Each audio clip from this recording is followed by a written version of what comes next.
मैंने कहा मैं तुझे मार डालने ले जा रहा हूँ, मैं तुझे दफन करने ले जा रहा हूँ। उसने सुना तो वो घबरा गई। उसने कहा मेरी अम्मी कहाँ है, मेरी माँ कहाँ है? वो माँ माँ कह के पुकारती रही, या रसूल अल्लाह, लेकिन बेटी तो बेटी होती है।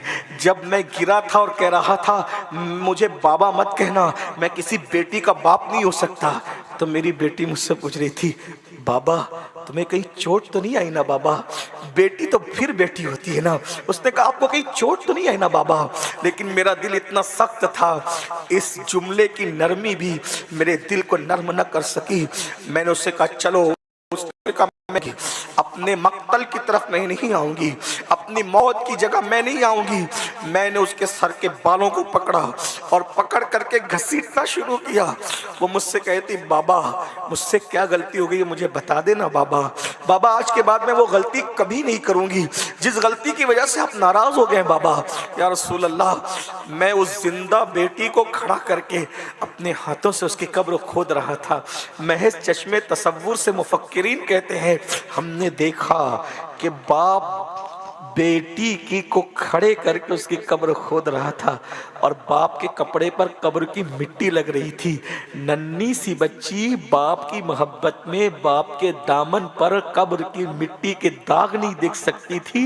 वो कहते हैं आका, नन्हे नन्हे हाथों से वो मिट्टी साफ करके कह रही थी, बाबा आपके कपड़े को मिट्टी लग रही है, बाबा बाबा आपके कपड़ों को मिट्टी लग रही है।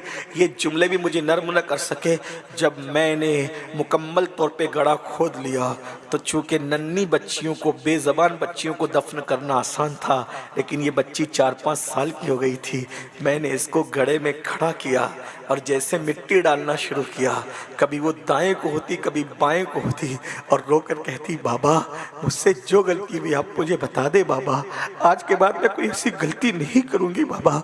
लेकिन उसको क्या खबर थी, उससे तो कोई गलती हुई भी नहीं थी, बस यही कि वो मिलाद मुस्तफ़ा से पहले किसी के घर में बेटी बनकर आ गई थी। काश कि वो मिलाद से पहले बेटी बनकर आने की बजाय मिलाद के बाद बेटी बनकर आती तो उसके साथ ऐसा ना होता। या रसूल अल्लाह, वो दाएं होती, वो बाएं होती, वो आगे होती और पीछे होती और कहती, बाबा मुझे माफ़ कर दे बाबा, मैं आज के बाद गलती नहीं करूँगी बाबा। या रसूल अल्लाह, उसके ये जुमले मुझे नर्म न कर सके।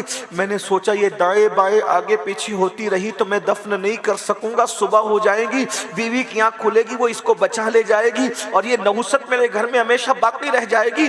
मैंने एक बड़ा सा पत्थर उठाया, अब पत्थर उठा के उसके सर पे मार दिया आका, और जब सर पे मारा तो एक आखिरी चीख निकली और उस जंगल में हमेशा के लिए खामोश